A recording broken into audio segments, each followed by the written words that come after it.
നമസ്കാരം. CBN വാർത്തകളിലേക്ക് സ്വാഗതം. ആദ്യം പ്രധാന വാർത്തകൾ.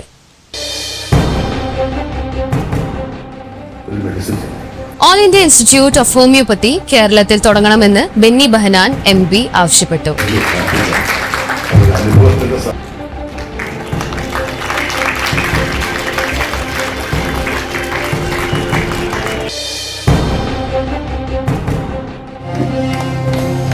പൂവത്തിങ്കൽ റീജൻസി ക്ലബിന്റെ 20ാം വാർഷിക ദിനാഘോഷവും ക്ലബിന്റെ പുതിയ ഹാൾ ഉദ്ഘാടനവും നടന്നു.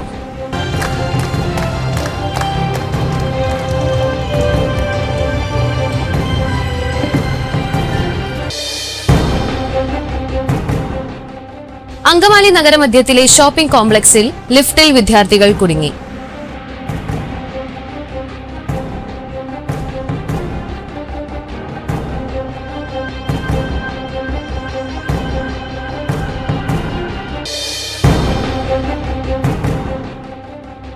പശ്ചിമേഷ്യയിലെ സംഘർഷത്തെ തുടർന്ന് എണ്ണവില കുതിച്ചുയരുന്ന പശ്ചാത്തലത്തിൽ ഇന്ത്യയിൽ ഇന്ധനവില ഉടൻ വർദ്ധിപ്പിക്കുമെന്ന് റിപ്പോർട്ട്.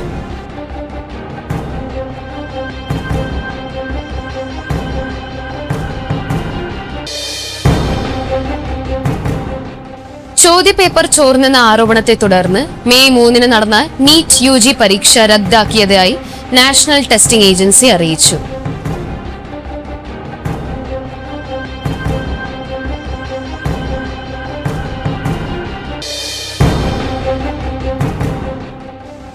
കേരളത്തിലെ മുഖ്യമന്ത്രി ആരെന്നത് സംബന്ധിച്ച് ഡൽഹിയിൽ നിർണായക ചർച്ചകൾ തുടരുന്നു.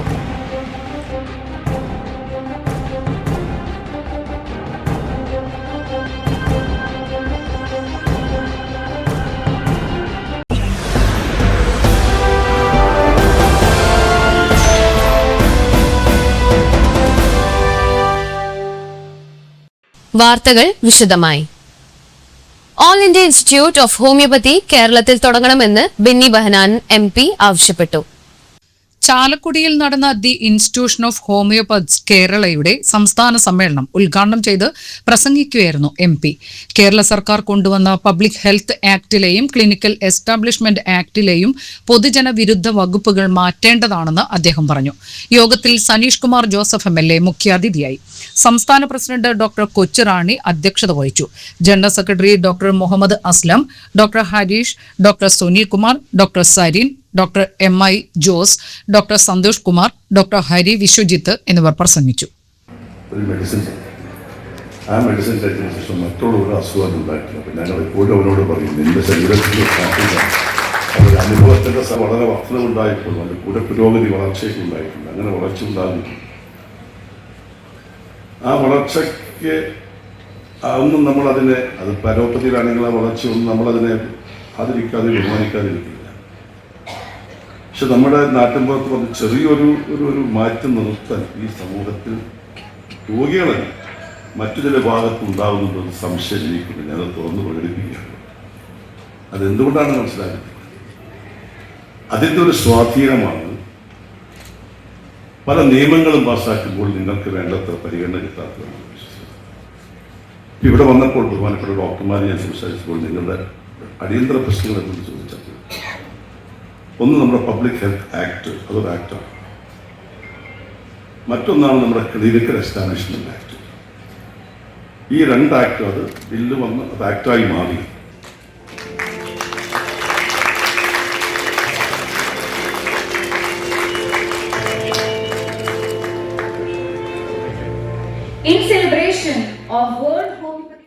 ചാലക്കുടി വിമുക്തി ഡി അഡിക്ഷൻ സെന്ററിലേക്ക് കേരള എക്സൈസ് ഡ്രൈവേഴ്സ് അസോസിയേഷൻ ജില്ലാ കമ്മിറ്റിയുടെ നേതൃത്വത്തിൽ 2 എയർ കൂളർ നൽകി.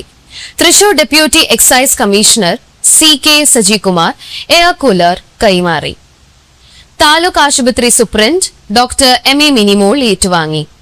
വിമുക്തി manager Vineeth Ravi, excise inspector Neenu Mathew, association സംസ്ഥാന general secretary M Abdul Manaf, Chalakudy assistant excise inspector KK Raju, association ഭാരവാഹികളായ VG Gireesh, VB Sreejith, PM Muhammad Shan എന്നിവർ പ്രസംഗിച്ചു.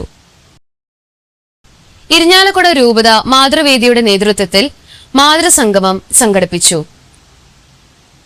ചാലക്കുടി സെന്റ് മേരീസ് ഫൊറോണ ദേവാലയത്തിൽ വെച്ച് നടന്ന മാതൃസംഗമം ഫൊറോണ വികാരി റെവറന്റ് ഫാദർ വർഗീസ് പാത്താടൽ ഉദ്ഘാടനം ചെയ്തു. രൂപത പ്രസിഡന്റ് സിനി ഡേവിസ് അധ്യക്ഷത വഹിച്ചു. രൂപത സെക്രട്ടറി സെലൻ ജെയ്സൺ റിപ്പോർട്ട് അവതരിപ്പിച്ചു.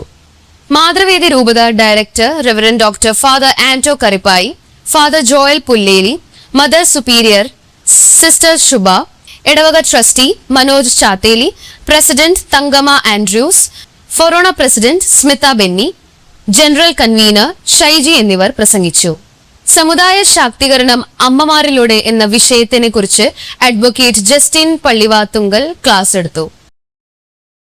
പൂവത്തിങ്കൽ റീജൻസി ക്ലബിന്റെ 20ാം വാർഷിക ദിനാഘോഷവും ക്ലബിന്റെ പുതിയ ഹാൾ ഉദ്ഘാടനവും നടന്നു. പരിയാരം ഗ്രാമപഞ്ചായത്ത് പ്രസിഡന്റ് ഷാജി ജോസഫ് മാടവന ഉദ്ഘാടനം ചെയ്തു. ക്ലബ്ബ് പ്രസിഡന്റ് ജോസ് ചാതേലി അധ്യക്ഷനായി.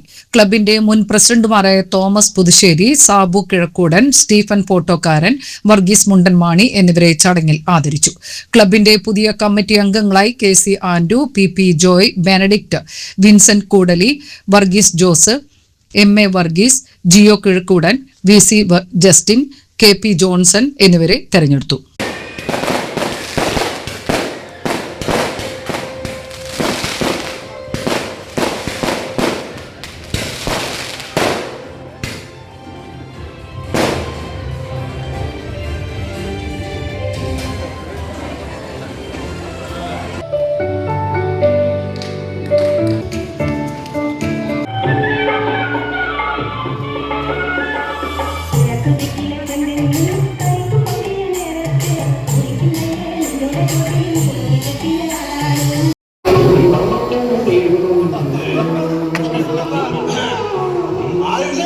പിന്നെ അത് ശരി. അപ്പൊ ഈ കാട്ടിൽ വന്നിട്ട് വീട് വെച്ച് താമസിക്കണോ? അല്ലല്ല, ഞങ്ങള് വീട് വെച്ച് കഴിയുമ്പോ കാടിങ്ങനെ ഉണ്ടായി വരുവാ.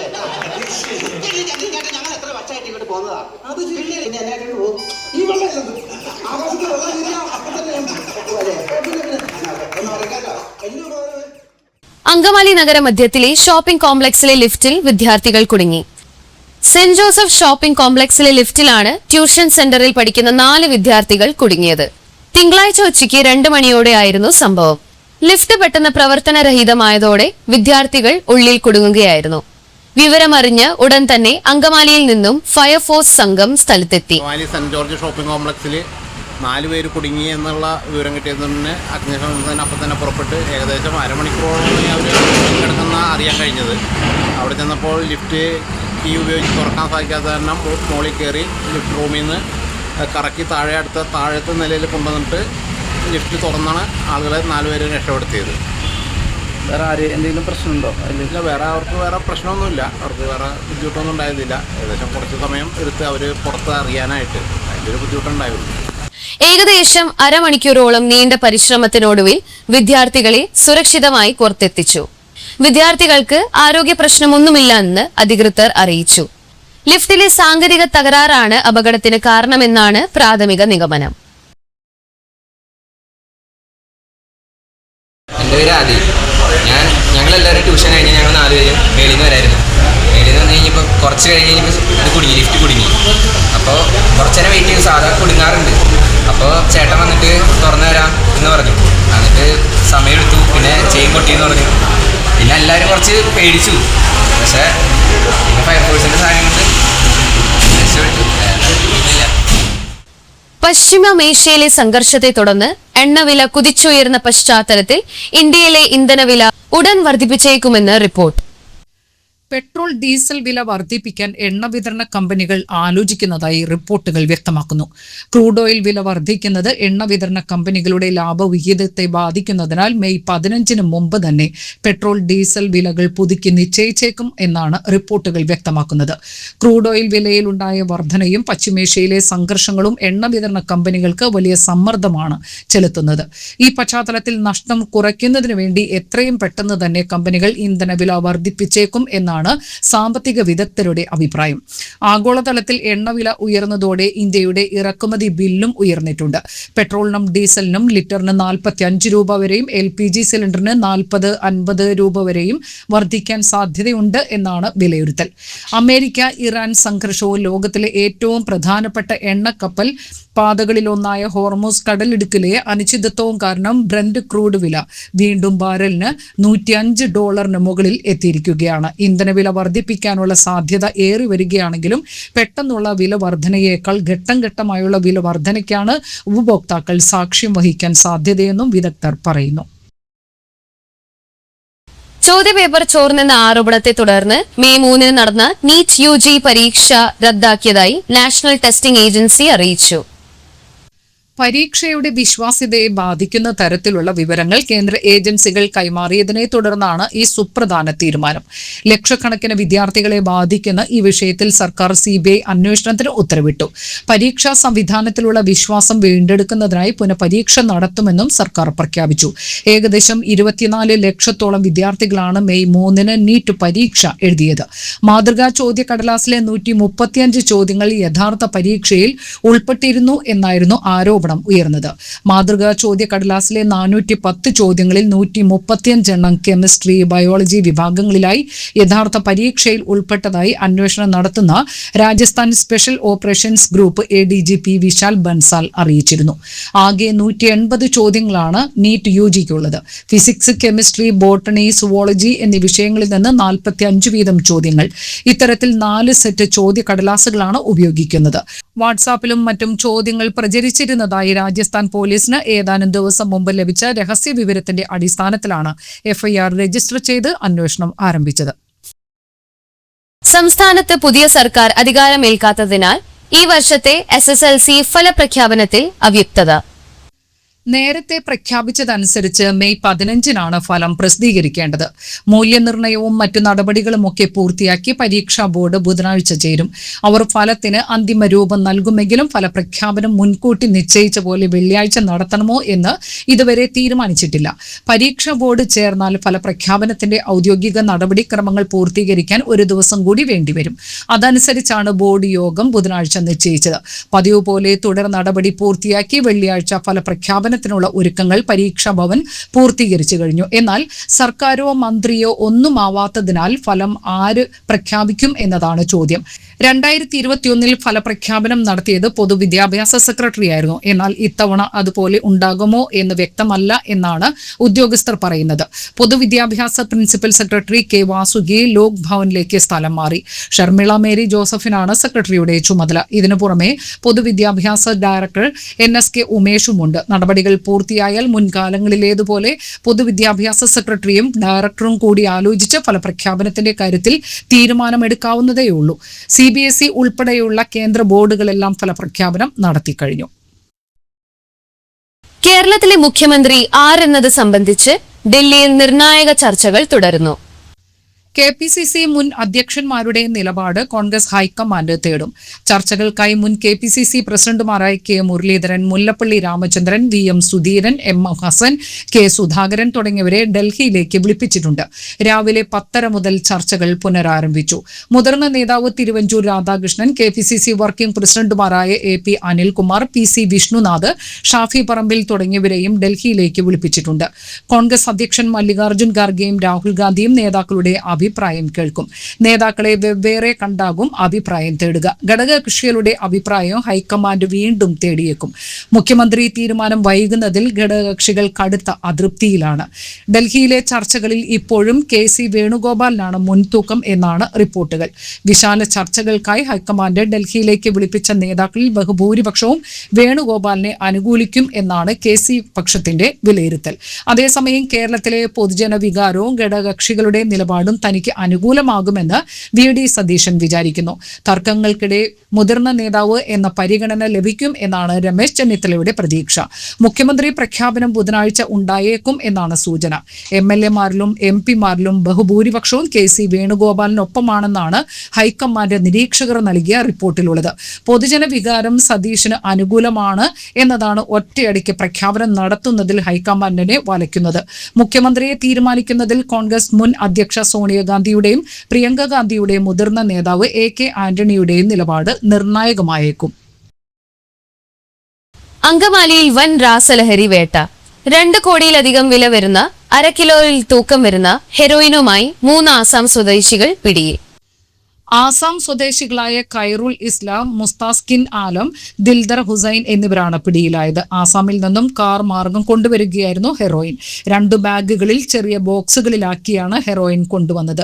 2 ബാഗുകളിൽ നിന്നായി 47 ബോക്സുകൾ പിടികൂടിയിട്ടുണ്ട്. എറണാകുളം റൂറൽ SP-യുടെ നേതൃത്വത്തിലുള്ള സ്ക്വാഡാണ് അങ്കമാലി KSRTC ബസ് സ്റ്റാൻഡ് പരിസരത്ത് വെച്ച് കാറിൽ കടത്തുകയായിരുന്ന ഹെറോയിൻ പിടികൂടിയത്.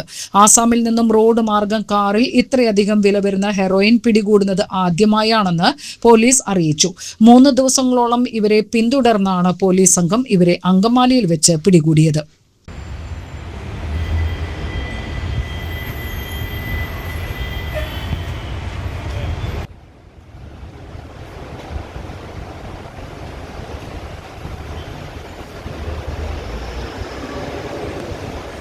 സംസ്ഥാനത്ത് ഒറ്റപ്പെട്ട ശക്തമായ മഴയ്ക്ക് സാധ്യത. 1 ജില്ലകളിലും പ്രത്യേക മഴ മുന്നറിയിപ്പില്ല. ആലപ്പുഴ, എറണാകുളം ജില്ലകളിൽ ഒറ്റപ്പെട്ട ഇടങ്ങളിൽ നേരിയ മഴയ്ക്ക് സാധ്യതയുണ്ടെന്ന് കേന്ദ്ര കാലാവസ്ഥാ വകുപ്പ് അറിയിച്ചു. ഇടിമിന്നലിനും മണിക്കൂറിൽ 40 കിലോമീറ്റർ വരെ വേഗതയിൽ ശക്തമായ കാറ്റിനും സാധ്യതയുണ്ട്. വടക്കൻ ശ്രീലങ്കൻ തീരത്തിന് സമീപം തെക്കു പടിഞ്ഞാറൻ ബംഗാൾ ഉൾക്കടലിൽ ന്യൂനമർദ്ദം രൂപപ്പെട്ടു. 48 മണിക്കൂറിനുള്ളിൽ ഇത് കൂടുതൽ ശക്തിപ്പെടാൻ സാധ്യത എന്നാണ് കാലാവസ്ഥാ വകുപ്പിന്റെ നിഗമനം. തെക്ക് കിഴക്കൻ അറബിക്കടലിനും കേരള തീരത്തോട് ചേർന്നുള്ള ലക്ഷദ്വീപിനും മുകളിലായി ഒരു ചക്രവാത ചുഴി നിലനിൽക്കുന്നുണ്ട്. തെക്കു പടിഞ്ഞാറൻ ബംഗാൾ ഉൾക്കടലിലെ ന്യൂനമർദ്ദ കേന്ദ്രം മുതൽ തെക്കൻ തമിഴ്നാട് വഴി തെക്കൻ ലക്ഷദ്വീപ് വരെ സമുദ്രനിരപ്പിൽ നിന്ന് 1.5 മുതൽ 4.5 കിലോമീറ്റർ വരെ ഉയരത്തിൽ ന്യൂനമർദ്ദ പാത്തി നിലനിൽക്കുന്നു.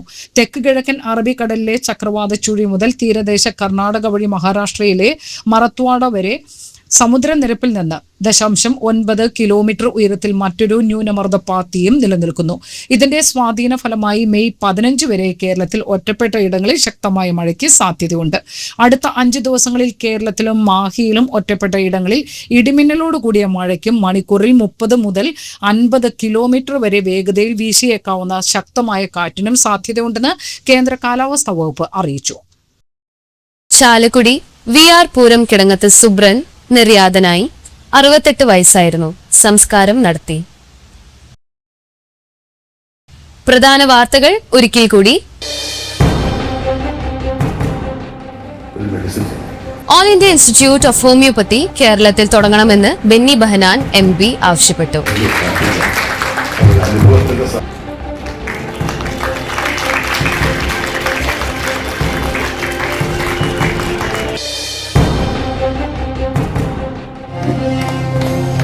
പൂവത്തിങ്കൽ റീജൻസി ക്ലബിന്റെ 20ാം വാർഷിക ദിനാഘോഷവും ക്ലബിന്റെ പുതിയ ഹാൾ ഉദ്ഘാടനവും നടന്നു.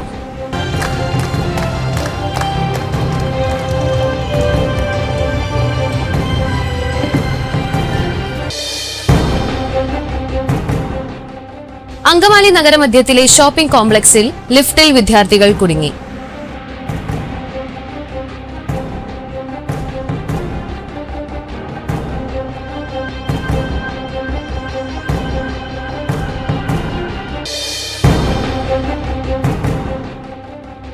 പശ്ചിമേഷ്യയിലെ സംഘർഷത്തെ തുടർന്ന് എണ്ണവില കുതിച്ചുയരുന്ന പശ്ചാത്തലത്തിൽ ഇന്ത്യയിൽ ഇന്ധനവില ഉടൻ വർദ്ധിപ്പിക്കുമെന്ന് റിപ്പോർട്ട്.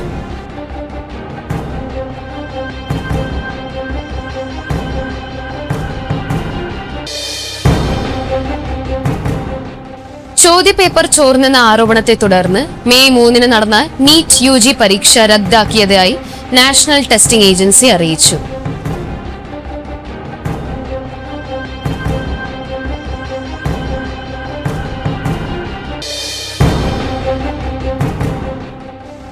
കേരളത്തിലെ മുഖ്യമന്ത്രി ആരെന്നത് സംബന്ധിച്ച് ഡൽഹിയിൽ നിർണായക ചർച്ചകൾ തുടരുന്നു.